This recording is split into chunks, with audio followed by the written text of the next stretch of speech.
This has been a co-design leadership programme with Directors of Children's Services and with CCG leaders.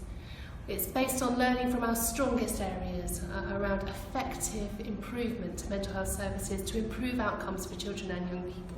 It builds on what we have done well as a region and has developed a system of leadership training that brings Directors of Children's Services and their leadership teams, CCG leadership teams, together with school leaders, police leaders and voluntary community and faith sector leaders who can all have a role to improve mental health outcomes for children. A key component of that is problem solving. What do we need to change in our locality, and how together as a partnership will we do that?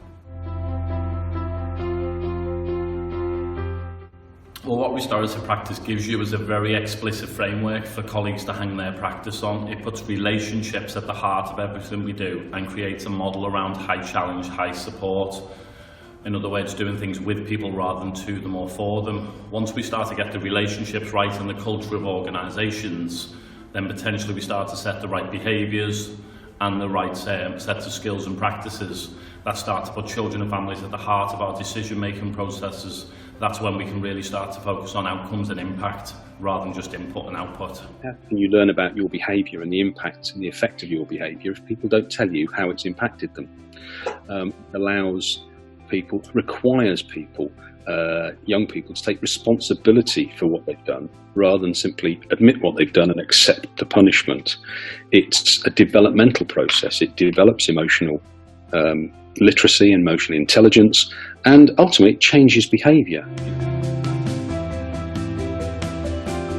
What's really stood out is our keeping a conversation going, keeping talking about it, and sharing with each other our learning, where we've tried things out, what's worked, maybe what hasn't worked. So for example, we've got a multi-agency weekly partnership meeting for support with schools. We've had some discussions around actually the sort of problem solving, the circles approach really fits with that, and then we'll have a really clear kind of framework for that we'll all understand.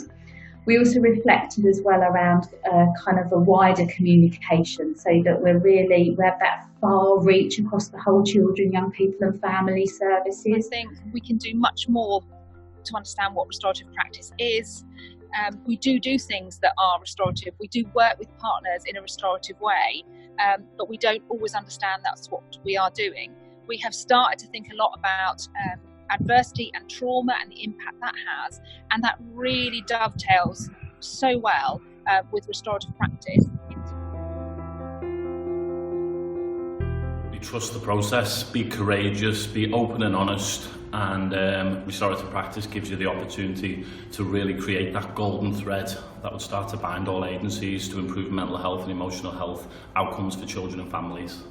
But this really brings us together. It's a real anchor point across all those disciplines, and it celebrates those disciplines. Don't imagine it will become systemic and happen naturally. It needs committed individuals constantly to deliver. We've still got a way to go. There's so much potential with restorative practice, but we really need to have that shared knowledge, that shared understanding and that shared language to really help us maximise the benefits.